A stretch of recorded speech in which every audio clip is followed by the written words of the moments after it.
Saudações, amigos e irmãos.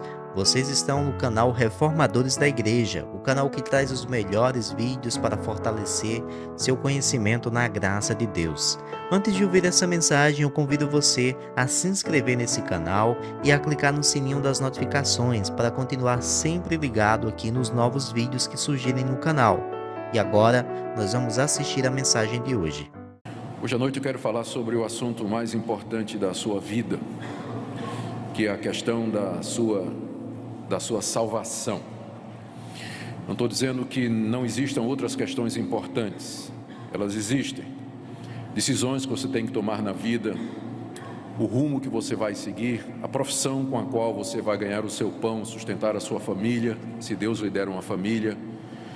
Há muitas coisas importantes que nos cercam e que demandam a nossa atenção, mas todas elas perdem de importância diante desse assunto principal. Uma vez Jesus Cristo disse: de que adianta ao homem ganhar o mundo inteiro e perder a sua alma? Portanto, a questão da sua alma, do seu relacionamento com Deus, da convicção do perdão e da aceitação da parte de Deus, é o assunto mais importante da sua vida. Eu sei que talvez você está aqui nessa noite com a cabeça ocupada com coisas que você vai ter que resolver essa semana, decisões que você vai ter que tomar amanhã, talvez no seu trabalho, no seu relacionamento, na escola, enfim, na vida em geral. Mas eu queria que hoje à noite você parasse para pensar nesse assunto, que é o assunto que vai definir onde você passará a eternidade. Todas as outras coisas, por mais importantes que elas sejam, elas têm a ver com nossa vida aqui, mas a vida continua depois da morte. A morte é apenas a passagem para a eternidade. Portanto, o assunto mais importante e crucial da sua vida é você ter certeza que quando a morte bater à sua porta, você estará reconciliado com Deus, ou seja, você está salvo. Você está salvo da sua culpa, você está salvo da condenação que os seus pecados merecem.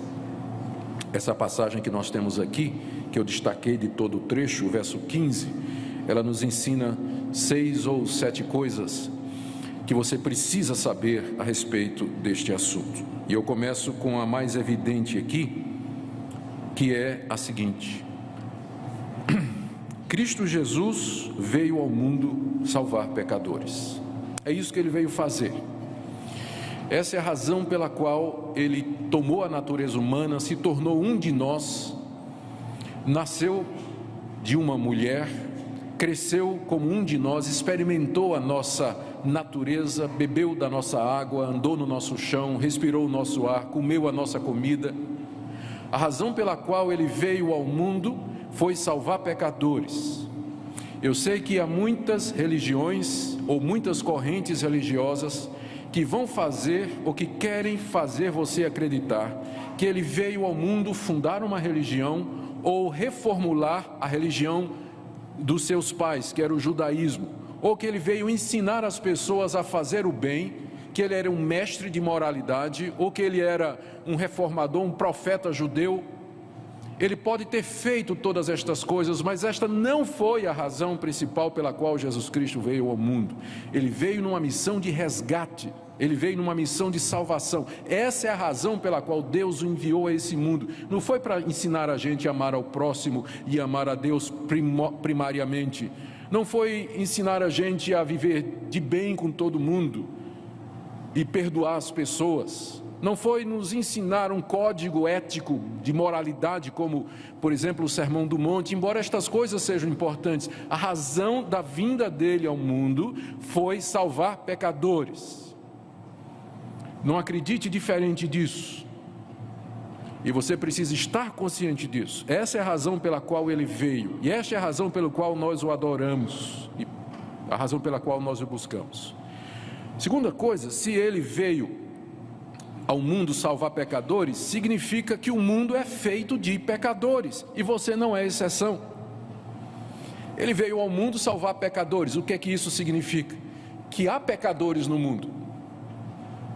E pelo que nós sabemos, essa é uma classificação que abrange toda a raça humana. A Escritura diz: todos pecaram e carecem da glória de Deus. Se Cristo veio ao mundo salvar pecadores, significa que o mundo está cheio de pecadores. E significa que você é pecador e que eu sou pecador. Esse é o nosso status diante de Deus. Pecador é quem quebra a lei de Deus. E a lei de Deus nos diz: não terás outros deuses diante de mim, não farás para ti imagem de escultura, não tomarás o meu nome em vão, lembra-te do dia de descanso, honra teu pai e tua mãe, não adulterarás, não darás falso testemunho, não matarás, não cobiçarás nada do teu próximo.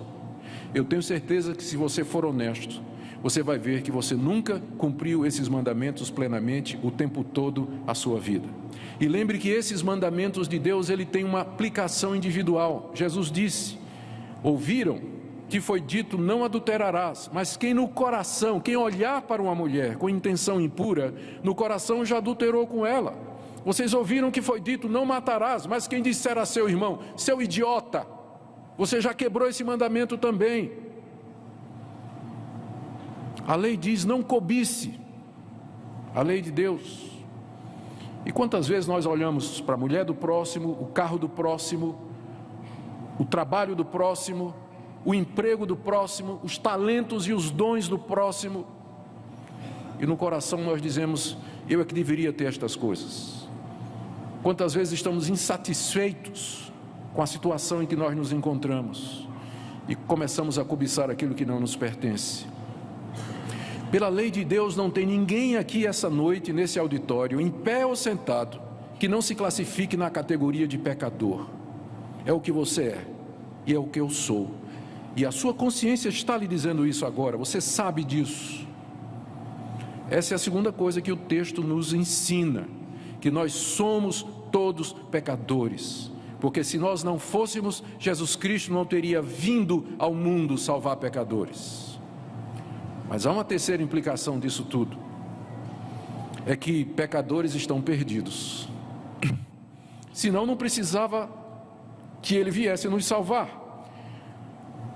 Às vezes as pessoas estão prontas a admitir que elas são pecadoras. Se eu perguntasse aqui nessa noite, você se considera um pecador? Eu tenho certeza que todo mundo vai levantar a mão. Mas se a pergunta fosse outra, se Deus mandasse você para o inferno nessa noite por causa dos seus pecados, Deus é justo? Espera aí, pastor, sim também não, né? Eu sou pecador, mas eu não sou tão pecador assim, né? Tem gente que é pior do que eu sei que eu peco, mas eu não mereço o inferno, eu não mereço a condenação e a ira de Deus. Aqui é que está o problema. O salário do pecado é a morte. Todos pecaram e carecem da glória de Deus. Se pudesse existir pecadores que não estivessem condenados por causa dos seus pecados, não seria necessário Cristo vir ao mundo salvar pecadores. Ele veio salvar porque pecadores estão perdidos. O que eu e você merecemos é o inferno, é a ira de Deus. Tem gente que em algumas igrejas diz assim, tem até um hino que diz assim, Deus dá de volta, restitui o que é meu, me dá o que eu tenho direito. Não faça isso. Não peça a Deus para ser justo com você, nem que Deus lhe dê o seu direito. Porque você só merece uma coisa, a ira dele. Nada mais. O próprio ar que você respira é uma dádiva. A sombra nesse sol de Goiânia é uma dádiva de Deus para você. Quando você fica embaixo de uma árvore na sombra, você não merece aquilo. É uma dádiva de Deus, é pela graça. Qualquer coisa que você tenha hoje é pela graça de Deus, porque se Deus fosse dar o seu merecimento, Ele derramaria a sua ira eterna sobre você.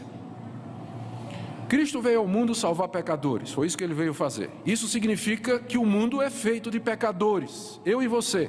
Isso significa que nós estamos perdidos, senão Ele não teria vindo salvar. Ele teria vindo consolar, ensinar, educar, nos fazer alegres, mas Ele não veio fazer isso. Ele veio nos dar aquilo de que nós mais precisamos, que é a salvação dessa condenação que nos aguarda por causa dos nossos pecados, e da qual a Bíblia fala tanto.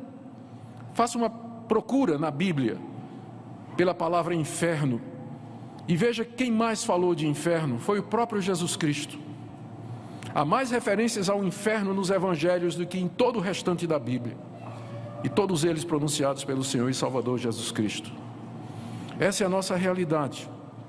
Você pode dizer assim: mas pastor, eu vejo as pessoas fazendo coisas boas, eu vejo as pessoas dando gestos de solidariedade ou sendo honestas.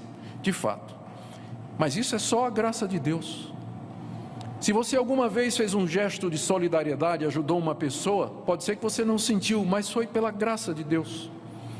Tudo que é bom vem dele, inclusive a capacidade que ele dá a pecadores perdidos de aqui nesse mundo fazer algum bem, porque senão nós já nos teríamos destruídos a nós mesmos, se não fosse a misericórdia de Deus amainando, diluindo os efeitos do pecado aqui nesse mundo, nos dando ainda alguma sobrevida na sua misericórdia. Cristo veio ao mundo salvar pecadores, porque o mundo está cheio de pecadores e porque pecadores estão perdidos. Mas vem a quarta implicação aqui: pecadores não podem se salvar a si mesmos, porque se pecadores pudessem se salvar a si mesmos, eles não precisariam que Cristo viesse salvá-los. Se eu pedisse, quem se considera pecador, levante a mão, todo mundo levantaria, eu tenho certeza. Se eu dissesse, quem de vocês considera que se Deus lhe mandasse hoje à noite para o inferno, Deus estava certíssimo e justo, eu não sei quantas mãos se levantariam. E se eu perguntasse, você acha que você pode fazer alguma coisa para escapar da culpa e da condenação que seus pecados merecem? Eu tenho a impressão que talvez algumas mãos se levantassem, porque nem todo mundo compreende o que é que o pecado significa. O pecado não somente me condena, mas ele me paralisa, ele me aleja, ele tira de mim a capacidade de fazer alguma coisa para resolver o meu problema.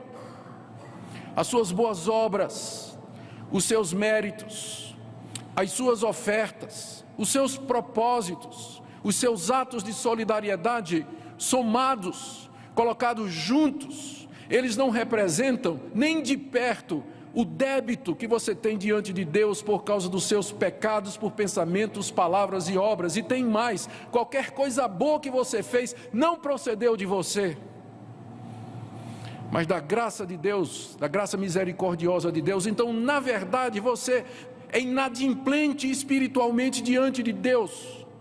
Você não pode pagar pelos seus pecados. Na verdade, você não quer pagar pelos seus pecados, você não sabe como pagar pelos seus pecados. A Bíblia, quando descreve o pecador, diz que ele está cego, que ele está morto, e que ele é escravo da carne, do mundo, dos seus pensamentos e dos poderes malignos. Essa é a visão que a Bíblia nos traz da situação da humanidade. Ela está morta em suas ofensas e pecados, ela está cega,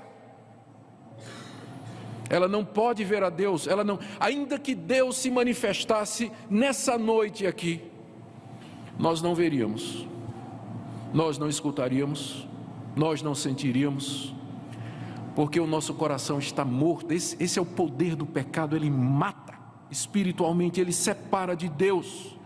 Por isso que Deus teve que fazer alguma coisa, por isso que Cristo veio ao mundo salvar pecadores, porque pecadores não podem se salvar a si mesmos. Eu não sei qual é a esperança que você tem quando você medita na morte. Eu sei que em alguns momentos você para pensar nestas coisas. Escapou de um acidente, não é? Escapou assim por um triz, morreu alguém na família. De vez em quando Deus nos desperta com estas coisas. Ele coloca a morte bem diante de nós, já que a gente está tão ocupado ganhando o pão de cada dia, tão ocupado procurando um namorado, uma namorada, tão ocupado com o estudo, a gente vive como se o mundo, se a realidade toda fosse essa, e de repente Deus faz com que alguma coisa aconteça, uma tragédia, uma dor, um desastre, e a gente para pensar um pouco mais na vida. E quando você pensa, com que você consola o seu coração? Pensando assim, depois da morte, quem é que sabe o que é que vai acontecer? Depois da morte acabou. Deus é bom, Deus vai dar um jeito, eu não sou tão ruim assim. É assim que você engana seu coração? A realidade é essa. Você é um pecador, você está condenado pelos seus pecados e não há absolutamente nada que você possa fazer para desviar a ira de Deus de cima de você. Não tem como você agradá-lo. Ele está decidido a condenar você pelos seus pecados. E você não tem como fazê-lo voltar atrás. Essa é a realidade que a Bíblia apresenta de nós. Cristo veio ao mundo salvar pecadores, porque todos são pecadores, porque todos estão perdidos e porque ninguém pode se salvar a si mesmo. Mas a grande pergunta então é: de que maneira Cristo pode nos salvar? E a resposta da Bíblia é muito simples. O plano de Deus é maravilhoso. Na sua misericórdia, Deus resolveu tomar um representante da raça humana, alguém que representasse a raça humana, e Deus então concentrou naquela pessoa a sua ira, a condenação, e Deus o pendurou numa cruz, e ali naquela cruz ele derramou até a última gota o cálice da sua ira.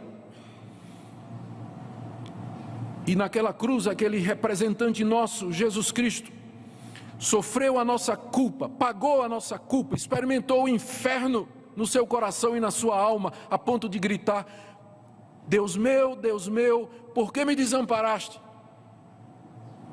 Tal a dor que Deus o fez sentir ali, a dor física não era nada comparada ao sofrimento espiritual, ao inferno que ele experimentou durante aquelas poucas horas na cruz.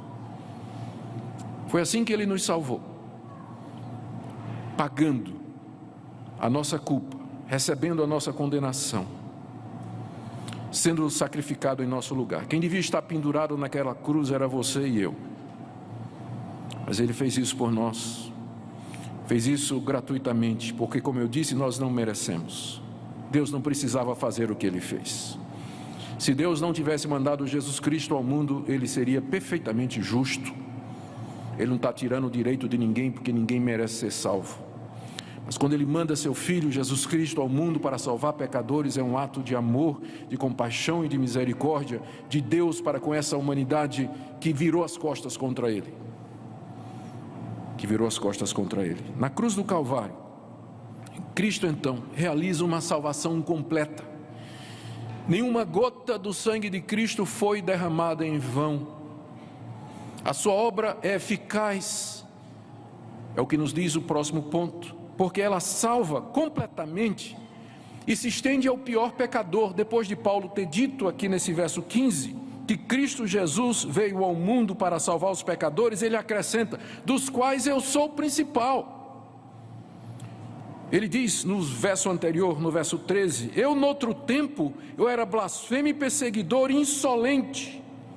O apóstolo Paulo antes de ser o apóstolo Paulo, ele era Saulo de Tarso, um fariseu zeloso, perseguiu, prendeu cristãos, existe a possibilidade até de que matou cristãos, no mínimo ele participou do apedrejamento de Estevão. Era um homem cruel, mal determinado a extinguir os cristãos. Mas um dia no caminho de Damasco, quando ele estava indo prender cristãos, para proceder com eles da mesma forma que sempre fizera, Cristo apareceu a ele no caminho, misericordiosamente, e ele pergunta: quem és? Ele responde: eu sou Jesus, a quem tu persegues. O pior dos pecadores encontrou misericórdia em Cristo Jesus. Sabe o que é que isso significa? Que não tem ninguém tão ruim, ninguém tão longe, que não possa ser alcançado pela redenção que há em Cristo Jesus. Eu digo a você hoje à noite, eu não sei o quão profundamente você pecou, eu não sei quão longe você foi e quantas oportunidades você desperdiçou, mas uma coisa eu sei: você nunca irá mais longe do que o poder da salvação em Cristo possa alcançar. Você sempre estará dentro do limite, do raio de alcance daquilo que Cristo fez na cruz do Calvário, porque alcança os piores pecadores. Alcança pecadores como Paulo, pecadores como eu e como você. Olá, meus irmãos, muito obrigado por terem assistido a mais um vídeo aqui no canal Reformadores da Igreja. Nós queremos convidar você a se inscrever aqui no canal e deixar também um like para que o YouTube entenda que esse vídeo é importante e continue divulgando para mais pessoas essa mensagem tão importante. Nós também convidamos você a compartilhar essa mensagem, enviando esse vídeo para um amigo, para alguém que você deseja abençoar a vida, compartilhando essa pregação tão importante da palavra de Deus.